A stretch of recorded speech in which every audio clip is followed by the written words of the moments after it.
औज़ुबिल्लाहि बिस्मिल्लाहिर्रहमानिर्रहीम रब्बि इश्रह ली सदरी व यस्सिर ली अमरी वहलुल उक़दतम मिन लिसानी यफ़क़हू क़ौली। जी, हम अफेक्टिव कम्युनिकेशन पे बात कर रहे थे और हम एनालिसिस कर रहे थे सूरह हुजरात का। तो आज जो है हम आयत नंबर 6 पे बात करेंगे और उससे हम एक कंस्ट्रक्ट डेवलप करेंगे। तो मैं पहले वो पढ़ देता हूँ, फिर आप उसको एक्सप्लेन कीजिएगा।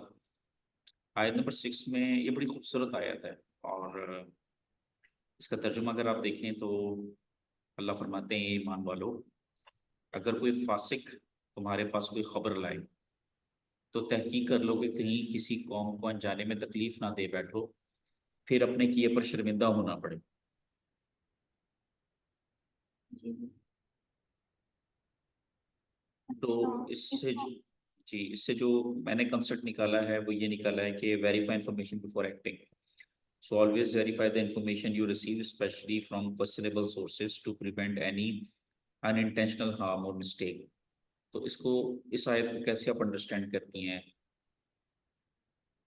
जी बिल्कुल। इस आयत को हम अगर अपनी जिंदगी में देखें, अपने माहौल में, अपने ऑफिस में देखें, तो कोई भी अगर आपके बारे में या किसी के बारे में किसी को कुछ कहता है तो लोग बहुत जल्दी यकीन कर लेते हैं। ये कह सकते हैं कि बहुत कच्चे कानों के है, बहुत जल्दी उस बात पे यकीन कर लेते हैं और उसके खिलाफ अपने दिल में ऐसी नफरत पाल लेते हैं कि उससे खुद नहीं पूछते कि क्या तुमने मेरे बारे में ऐसा कहा। उसके बारे उस पर यकीन करके, उससे नफरत करके, दिलों में नफरत पैदा करके उससे नाराज होकर बैठ जाते हैं और उससे दूरी इख्तियार कर लेते हैं। जबकि इस तरह नहीं करना चाहिए। कुरान हमें खुद कहता है कि आप उस बारे में तहकीक कर ले कि उसने आया, ये जो हमें इंफॉर्मेशन मिली है वो बिल्कुल ठीक भी है या नहीं। अच्छा, इसमें ये देखिए। ऐसा जी जी, आप जी। बताइए। सही। जी आप बोले। अच्छा, इसमें अल्लाह ताला फरमा रहे हैं, देखें, ए ईमान वालों, यानी कि ईमान वालों से अल्लाह ताला बात कर रहे हैं जो ईमान लाए। जी अगर कोई फासिक तुम्हारे पास कोई खबर लाए, अब यहाँ पे फासिक जो है ना उसको समझना बड़ा जरूरी है। यानी कि अल्लाह जी ताला ने यहाँ पे ये नहीं कहा कि कोई भी तुम्हारे पास कोई भी खबर लाए, नहीं, अगर कोई फासिक कोई खबर लाए। अच्छा, फासिक के बारे में मैं आपको थोड़ी सी जो क्विक अंडरस्टैंडिंग है वो बता देता हूँ। जी दो फासिक में दो प्रॉब्लम्स लाजमी होंगे, दो इश्यूज उसके अंदर लाजमी होंगे, जी बल्कि तीन कर लें, तीन इश्यूज उसके अंदर लाजमी होंगे। पहला तो ये होगा कि वो अल्लाह ताला से कोई भी वादा करके तोड़ देगा, ये उसकी पहली प्रॉब्लम है। मतलब हमें ये देखना है कि कहीं ऐसा तो नहीं है कि हम लेट्स से कोई गुनाह करते हैं या हम किसी गुनाह में इन्वॉल्व हैं और फिर होता है ना, इंसान समटाइम इमोशनल होकर अल्लाह ताला से प्रॉमिस कर लेता है कि अल्लाह आज के बाद मैं ऐसा नहीं करूँगा। तो बिल्कुल कहीं, क्योंकि जो ईमान वाला होता है वो फिर प्रॉमिस करके उसका पाबंद रहता है कि अल्लाह, मैंने, मुझसे ये गुनाह हो गया, मुझसे खता हो गई और मैं आपसे वादा करता हूँ कि मैं आइंदा इसको रिपीट नहीं करूँगा। तो सबसे ज़्यादा हमें हया अल्लाह ताला से करनी चाहिए, सबसे ज़्यादा हमें शर्म अल्लाह ताला से करनी चाहिए। तो अगर लेट सपोज हमसे कोई ऐसा अमल हो जाता है जो अल्लाह ताला के हुक्म की नाफरमानी है और हम फ़ौरन अल्लाह से प्रॉमिस करते हैं कि अल्लाह हम आज के बाद नहीं करेंगे, तो फिर नहीं करना चाहिए। तो फासिक के जी साथ पहला इशू ये होता है कि वो प्रॉमिस करता है, फिर अल्लाह के साथ तन्हाई में प्रॉमिस करता है, फिर तोड़ देता है, प्रॉमिस करता है, फिर तोड़ देता है, प्रॉमिस करता है, फिर तोड़ देता जी है। दूसरा उसके साथ जो इशू है वो ये है कि वो रिश्तेदारियां तोड़ने वाला होता है, जोड़ने वाला नहीं होता, तोड़ने वाला होता है। वालिदैन का एहतराम उसमें नहीं होगा, रिश्तेदारियां तोड़ेगा, रिस्पेक्ट नहीं करेगा, प्रॉब्लम्स क्रिएट करेगा। और तीसरा उसके साथ जो प्रॉब्लम है वो हमेशा चालबाजी में लगा रहता है। तो ये फासिक में ये तीन प्रॉब्लम्स होती हैं। इसके उलट अगर हम देखें तो फासिक का जो उलट है वो मोमिन होता है। अब देखें ना, देखें अल्लाह फरमा रहे हैं, ए ईमान वालों, अगर कोई फासिक, जी यानी कि अब ईमान वालों की क्या क्वालिटीज होगी? ईमान वालों की सबसे पहली क्वालिटी ये होगी कि अगर उनसे कोई खता हो गई है या हो जाती है और वो अल्लाह से प्रॉमिस करते हैं तो उसको रिपीट नहीं करते। कभी अनजाने में अगर रिपीट हो जाए तो फिर रुजू कर लेते हैं, डेलिबरेटली इसको नहीं करते। दूसरा, वो रिश्तेदारियां जोड़ के रखते हैं। मतलब वो अगर कहीं बैठे हैं और किसी रिश्तेदार ने कोई ऐसी बात कर दी है जो नागवार गुजरती है, तो उसको वो सब्र कर लेते हैं, पी लेते हैं कि रिश्तेदारी ना टूटे, सब्र करें। ठीक है ना, रिश्तेदारी निभाने वाले होते हैं। और जी तीसरा ये है कि वो चालबाजी में नहीं लगे रहते बल्कि चीज़ों को जोड़ के रखते हैं। समटाइम होता है ना, हमें कोई ऐसी बात सुनने को मिल जाती है जो किसी के खिलाफ होती है, लेकिन हम उसको मतलब रियलाइज नहीं करते, हम उसको इतनी अहमियत नहीं देते। तो ये ईमान वालों की निशानी। तो अल्लाह फरमा रहे हैं कि कोई फासिक तुम्हारे पास कोई भी खबर लाए तो पहले तहकीक कर लो, कहीं ऐसा ना हो कि तुम रिएक्ट करो और फिर उस रिएक्शन पे किसी और को आप तकलीफ दे बैठो। जैसे होता है ना, फर्ज करें मैं बैठा हुआ, मुझे एकदम किसी फासिक ने आके कहा कि आपके बारे में फलाने ने ये कहा है, और अब फौरन उसके पास जाके अपना एग्रेशन निकाल लो, तो अल्लाह ताला ने उससे मना किया है कि तुम्हें शर्मिंदा ना होना पड़े, ये ना हो कि बाद में तुम शर्मिंदा हो। देखा ना कितनी प्यारी अल्लाह ने कम्युनिकेशन स्किल सिखाई है। तो इसको थोड़ा गाइड करें कि इसको मैं किस तरह से, आप इस पे कैसे अपना रिफ्लेक्शन शो करती हैं। जैसे कि आपने अब बताया, मैं इसी तरह इसको समझती हूँ कि अगर कोई भी कोई बात करता है आपके घर में, आपके ऑफिस में, आपके माहौल में, तो आप उसको वेरीफाई करें, आप उसको समझें। पहले तो आप मोमिन हो, आपको यकीन होना चाहिए, आपको सब्र करना चाहिए। अगर किसी ने कोई बात कह भी दी है तो आपको सब्र करना चाहिए, फिर उसके बाद उसकी तहकीक करनी चाहिए, ना कि उसके सामने जाके रिएक्ट कर दे। और जैसे कि मैं पहले कह चुकी हूँ कि अपने दिल में नफरत ना पालें, उसको वेरीफाई करें और समझ लें कि वो इंसान इसके खिलाफ है तो वो आपसे बात कर रहा है। आप उस बात पे अगर रिएक्ट कर देंगे तो जब आपको पता चलेगा कि ये बात उसने कही नहीं है तो आपको पछतावा रहेगा, बहुत पछतावा रहेगा। उस पछतावे से बचने के लिए आप इस बात की तहकीक कर लें कि आया कि उसने मेरे बारे में ये बात कही है या नहीं की। हमारे घरों में मोस्टली ये बातें बहुत होती हैं, जहाँ रिश्तेदारी टूटती है तो एक तीसरा बंदा उठकर उसमें और ऐसी लड़ाइयां डलवाने की कोशिश करता है और चालबाजी करता है कि एक दूसरे से दूर हो जाए, और उसके खिलाफ बात कर दी जाती है कि उसने तुम्हारे बारे में ऐसा बोला कि ये ऐसा इंसान है और ये इस तरह की हरकतें करता है। पहला कि अगर वो आपका इतना ही खैर हुआ है तो वो खुद उस इंसान को टोके कि वो ऐसा नहीं है, तो उसके बारे में ऐसा ना करो, ना कि अगले को आकर ये बात बता दी जाए कि तुम्हारे बारे में ऐसा कह रहा था। अगर तुम मेरे साथ इतने ही मुखलिस हो और मेरे इतने ही खैर हुआ तो तुम उसको इस बात पे टोको कि हाँ उसने ऐसा बोला था तो मैंने तुम्हारे बारे में फिर उसको बोला कि नहीं ये इंसान ऐसा नहीं है। जबकि ऐसा नहीं होता, बात को बढ़ाने के लिए, गलतफहमियां पैदा करने के लिए इस तरह बातें कर दी जाती हैं जिसकी वजह से दूरियां आती हैं। और जब एट द एंड अल्लाह ताला ने फरमाया कि बात का पता तो चल जाएगा कि क्या बात थी क्या बात नहीं थी, सच तो सामने आ जाता है। और फिर जब सच सामने आता है तो देन पछतावा तो होता है अगर हम रिएक्ट कर दे। तो इन सारे प्रोसेस से बचने के लिए इस आयत को मद्देनजर रखते हुए इंसान इस बात की तहकीक कर ले, इस बात को वेरीफाई कर ले, जांच ले कि उसने बात कही है या नहीं कही, फिर उसके बाद रिएक्ट करे। क्योंकि अल्लाह ताला बेहतर गाइड करते हैं हमें। उन्होंने कुरान पाक हमारे लिए इसलिए भेजा ताकि हम इसको पढ़ें, सीखें और इस पे अमल करें। अगर हम इस लाइन को लेकर चलेंगे ना तो हमें फिर कभी इन चीजों का पछतावा नहीं होगा, ना हम कभी कोई ऐसी हरकत करेंगे और ना हमें कभी का पछतावा रहेगा। अच्छा, मुझे इसमें एक और चीज़ समझाएं। देखें ना, आजकल हमारे एक और भी ट्रेंड चला हुआ है कि हमें टिकटॉक पे या यूट्यूब के जरिए या व्हाट्सएप के जरिए कुछ हदीसें शेयर हो जाती हैं कि जी नबी सल्लल्लाहु अलैहि वसल्लम ने फरमाया या हजरत अली ने फरमाया। तो हमें पहले उसको भी चेक करना चाहिए कि बाकी ये बात ऐसा है कि नहीं है। और बिल्कुल जी बिल्कुल, जी, उसको तो लाजमी चेक करना चाहिए, वो तो जरूरी, बहुत जरूरी है। वो तो ज्यादा जरूरी है, वो टिक- तो बहुत जरूरी है, सही कह रहे हैं। बहुत बहुत ज्यादा जरूरी है। क्योंकि आजकल ना लोग, मैं एक बात कहूंगी, कुरान कोई भी बात जानने के लिए ना कुरान पाक खोलने की बजाय टिकटॉक पे सर्च करेंगे, यूट्यूब पे सर्च करेंगे कि इस तरह है या नहीं।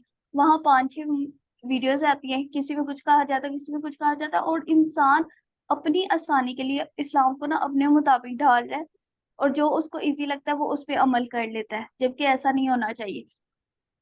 आज एक है, मैं उनका नाम नहीं लूंगी, वो ना बहुत गलत बात कर देते हैं कि ऐसा हो सकता है, इस्लाम के बारे में ऐसा होगा, तो रसूल पाक सल्लल्लाहु अलैहि वसल्लम ने ऐसा नहीं किया तो उसके मुकाबले में ऐसा होगा, और लोग उसको बहुत फॉलो कर रहे हैं, उसको उसको सुन रहे हैं और उसी की बातों पर अमल कर रहे हैं। मैंने बहुत सी यंग जनरेशन को देखा है, और वो उसकी, मतलब वो अपनी इमेजिनेशन के इर्द गिर्द घूम रहा है और उसी पे लोगों को आमादा कर रहा है कि रसूल सल्लल्लाहु अलैहि वसल्लम ने इस तरह नहीं किया था तो ऐसा नहीं हो सकता, तो ऐसा हो सकता है, हम ऐसा कर लेते हैं। वो इस बात पे चल रहा है और जनरेशन को भी इसी बात पे चला रहा है, जबकि इस तरह नहीं होना चाहिए। हमें कुरान पाक देखना चाहिए, कुरान पाक से सीखना चाहिए, और कोई भी मामला, हर मामले का हल, हर बात बताई गई है कुरान पाक में, हमें कुरान पाक से सीखना चाहिए। तो वो तो बहुत गलत अफवाहें फैलाते हैं, बहुत कुछ कहते हैं। एक इंसान कहता है कि ये चीज है और दूसरा कह देता है कि नहीं ऐसा तो कहीं जिक्र किया ही नहीं किया। तो आप लोग बजाय उन दोनों को कंपैरिजन करने के बजाय आप कुरान पाक देखें, कुरान पाक से देखकर गाइड करें, कुरान पाक से देखकर बताएं। इन्हीं लोगों की बातें सुनकर आपस में बहस शुरू कर देते हैं। बहुत से लोग मैंने ऐसे देखे हैं, और आपस में बहस शुरू कर देते हैं कि मैंने वो वीडियो देखी है, मैं तुम्हें वो वीडियो दिखा सकता हूँ। कोई ये नहीं कहता कि मैंने कुरान पाक में पढ़ा है, मैं तुम्हें कुरान पाक का हवाला दे सकता हूँ, कुरान पाक से दिखा सकता हूँ। जबकि अब ऐसा नहीं होना चाहिए, हमें कुरान पाक से देखना चाहिए, कुरान पाक से ही सीखना चाहिए। जी माशाल्लाह सही फरमा रही है। अच्छा ये आयत नंबर 7 जरा देखिए, ये बड़ी खूबसूरत है। मतलब अल्लाह पाक की आयतें यकीन मानिए इतनी खूबसूरत हैं कि एक एक आयत में जी। बहुत बहुत बड़े लेसन हैं। बेशक। अब अल्लाह फरमा रहे हैं वअलमु अन्ना फीकुम रसूलुल्लाह लौ युतीअकुम फी कसीरिन मिनल अम्रि लअनित्तुम वलकिन्नल्लाह हब्बब इलैकुमुल ईमान।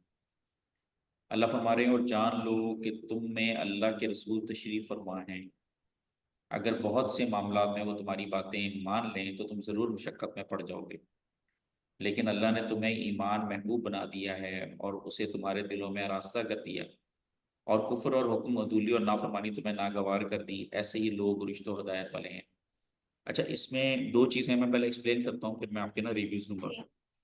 जी। इसमें जो पहला हिस्सा अल्लाह ताला फरमा रहे हैं कि ये सहाबा कराम के लिए स्पेसिफिक था कि जब आप सल्लल्लाहु अलैहि वसल्लम उनके दरमियान ज़ाहरी लाइफ के साथ मौजूद थे, अगर बहुत से मामला में वो तुम्हारी बातें ज़रूर मान लें तो तुम ज़रूर मुशक्क़त में पड़ जाओगे। अब इसमें एक जो बारीक चीज़ है वो ये है बेटे कि जी। देखें, हम लोग समटाइम कुछ लोगों को आपने देखा होगा वो बड़ी शक्की मिजाज होते हैं, एक एक चीज़ पूछते हैं।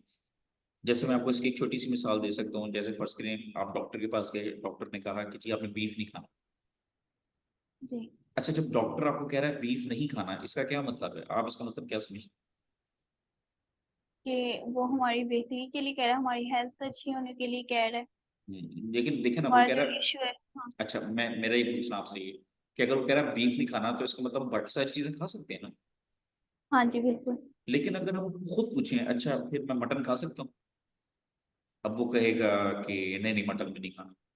फिर वो कहेगा अच्छा मैं फिश खा सकता हूँ, फिर वो कहेगा हाँ जी फिश खा लें लेकिन फिश में वो वाली ना खाएं। यानी कि इसमें मैं एक्चुअली आपको जो कहना चाह रहा हूँ वो ये है कि जब उसने पहले आपको कहा है कि बीफ खाएं, बीफ नहीं खाना, बाकी चीजें, जी। इसका मतलब ये है कि जब हम खुद क्वेश्चन पे क्वेश्चन करते हैं तो हम अपने लिए मुश्किलात खुद ही खड़ी करते हैं। बिल्कुल। इसका मतलब ये है जैसे मिसाल के तौर पर अल्लाह ताला, तवक्कल भी तो कोई चीज है ना। बिल्कुल। हम हर चीज, हमारा नॉलेज इतना स्ट्रांग तो नहीं है ना। तो अल्लाह ताला यही फरमाते हैं ना कि जब आप कोई कोई डिसीजन लें उस पर अल्लाह पे तवक्कल करें, और फिर आप जैसे नबी सल्लल्लाहु अलैहि वसल्लम को सूरह जो शौरा है उसमें अल्लाह ताला ने फरमाया है कि सूरह सूरह शूरा में कि आप लोग आपस में मशवरा कर लें और जिस पे आप लोग मुतमईन हो जाएं फिर अल्लाह पे भरोसा करें। तो हम लोग जब ये छोटी छोटी चीजों में पढ़ते हैं ना कि जी ये मैं काम ऐसे कर लूँ, ये काम मैं ऐसे कर लूँ। जैसे आजकल हमारे औरतों में बहुत ज्यादा है पाकिस्तान में कि जी मगरिब के बाद नाखून नहीं काटने, बर्तन किचन में जो है वो खुले नहीं होने चाहिए, और फलाना नहीं होना चाहिए, ढिमकाना नहीं होना चाहिए। एक एक चीज को वो अपने लिए खुद ही मुश्किलात खड़ी करते हैं। तो इसलिए अल्लाह ताला फरमाते हैं कि नबी सल्लल्लाहु अलैहि वसल्लम आपके दरमियान मौजूद हैं, अगर आप बहुत सी बातें मान लें, मतलब जितने सवाल आप करते हो। तो नबी सल्लल्लाहु अलैहि वसल्लम के बारे में था, आप अहादीस भी पढ़ेंगी तो आप सल्लल्लाहु अलैहि वसल्लम जब तक वही नहीं आते थे कुछ भी नहीं बोला करते थे। तो जितने आप क्वेश्चन करते हैं, इसी तरह बनी इसराइल का आपको वाकया याद होगा जब मूसा अलैहिस्सलाम ने कहा गाय ज़िबा करो, तो उन्होंने पूछा गाय कैसी हो, उसका रंग कैसा हो, आप क्लियर कट बताएं, हमें समझ नहीं आ रही। तो वो सवाल पे सवाल करते गए और अपने लिए खुद ही उन्होंने मुश्किलें खुद ही खड़ी कर दी। जी। हाँ इसके बारे में आप क्या कहेंगे?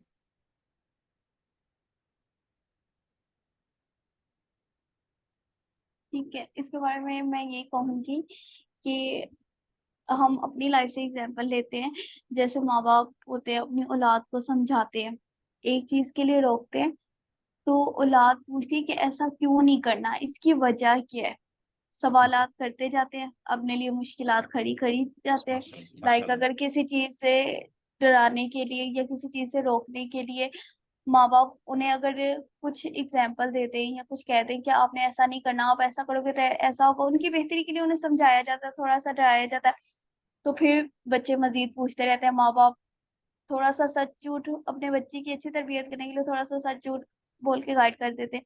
तो फिर बच्चा उन्हीं बातों पे यकीन करता है, अपने लिए मुश्किलात खड़ी करता है कि हाँ मामा ने ऐसा बोला है, इस तरह मैं करूंगा तो इस तरह हो जाएगा। वो उसी डर और उसी खौफ में रहता है। सही कह रही हैं, तो बिल्कुल सही। जी, तो मैं इसी एग्जाम्पल को लेकर चलूंगी। इस तो कुरान पाक भी हमें इसी बारे में बताता है कि ज्यादा सवालात ना करें, अपनी पेशकश ना पेश करते रहे कि ऐसा कर ले, आप ऐसा कर ले। हम अपने लिए मुश्किलात खड़ी करेंगे बजाय ये कि हम उनकी बात मान लें, उनकी बातों पर अमल करें। अगर हमने एक चीज पे यकीन कर लिया है तो हम उनकी बातों पर भी अमल करें, उनकी बातें सुने, उनकी बातों से सीखे, ना कि अपनी पेशकश ना कि अपनी राय देते रहे कि हाँ नहीं आप इस तरह कर ले, आप इस तरह करें। यकीन का पहला स्टेप यही है कि आप उनकी मुकम्मल यकीन रखें और उनकी हर बात पे आंख बंद करके यकीन कर ले कि ये जो कह रहे हैं ये बेहतर है और हमारे लिए यही बेहतरी है इसमें। अब देखिए ना, हमारे माशरे में कुछ लोग ऐसे हैं, वो छोटी छोटी चीजों को इतना, मतलब सो कॉल्ड वो दीन के फॉलोअर अपने आप को कहते हैं, लेकिन छोटी छोटी चीजें इतनी बारीकी के साथ वो देखना शुरू कर देते हैं कि जो बड़ी बड़ी चीजें हैं वो देखे ना, हम लोग इंसान हैं, हमारे पास एक लिमिटेड टाइम है, लिमिटेड एनर्जी है, तो हम जी लोग बड़ी बड़ी चीजों को देखें या छोटी छोटी चीजों को देखें। जैसे खैर, अब वो आपको पता है जी कि बैठना है तो इस तरह करके बैठना है। समटाइम होता है ना, आप एहतियात में किसी को उल्टे हाथ से कोई चीज देते हैं तो कहते हैं यार तुमने उल्टे हाथ से दे दी। अब आप ये देखिए कि चलो अगर उसने उल्टे हाथ से दे भी दी, अब देखिए ना, उसको नहीं याद रहा, लेकिन आपने उसको सामने सामने शर्मिंदा कर दिया। तो किसी मुसलमान को शर्मिंदा करना ये ज्यादा बड़ा गुनाह है ना बनिस्बत इसके के। और ये छोटी छोटी बात पे अगर आप बच्चों को भी टोटेंगे जी बेटे ये काम ये नहीं करना, ऐसे नहीं करना, ऐसे नहीं करना, ऐसे नहीं करना। हालांकि कुरान में आप देखें बिल्कुल छोटे छोटे बातों पे इतना अल्लाह ताला बड़े बड़े गुनाहों से बचो। जी बिल्कुल। जी। अच्छा, अब दूसरी बात देखें, अल्लाह फरमाते हैं लेकिन अल्लाह ने ईमान महबूब बना दिया, उससे तुम्हारे दिलों में रास्ता कर दिया और कुफ्र और हुक्म अदूली और नाफरमानी तुम्हें नागवार कर दी। ऐसे ही लोग रुश्द हिदायत वाले हैं। इसका मतलब अल्लाह ने साफ बता दिया, हिदायत वाले वो लोग हैं जो ईमान को पसंद करते हैं, और जी कुफर, हुक्म अदूली और नाफरमानी उनको पसंद नहीं है। जैसे मिसाल के तौर पे ये तीन चीजें, कुफर, हुक्म अदूली और नाफरमानी, ये इनको पसंद नहीं है। ये ईमान वालों की खूबी है। मतलब वो अब देखे ना, कर रहा हो इलैकुमुल कुफ्र वल फुसूक वल इस्यान, कि अगर आपके सामने कोई, जैसे कोई हुक्म अदूली है, जैसे नमाज का वक्त है और आप नमाज नहीं पढ़ रहे और उस वक्त को निकाल रहे हैं, तो ये चीज ईमान वालों को पसंद नहीं होती। और नाफरमानी, जैसे अल्लाह ताला की आयतों की नाफरमानी हो रही है, वो भी उनको पसंद नहीं बिल्कुल। आता। बल्कि वो अल्लाह की फरमाबरदारी को महबूब समझते हैं। जैसे अगर आप किसी को कहते हैं आइए मेरे साथ नमाज पढ़ें, तो वो खुशी खुजू के साथ खुशी से आएगा, वो कहेगा क्यों नहीं, अल्लाह का हुक्म है तो खुशी से अदा करें, ना कि उसमें नागवारी। जी। तो इसके बारे में क्या कहेंगे आप?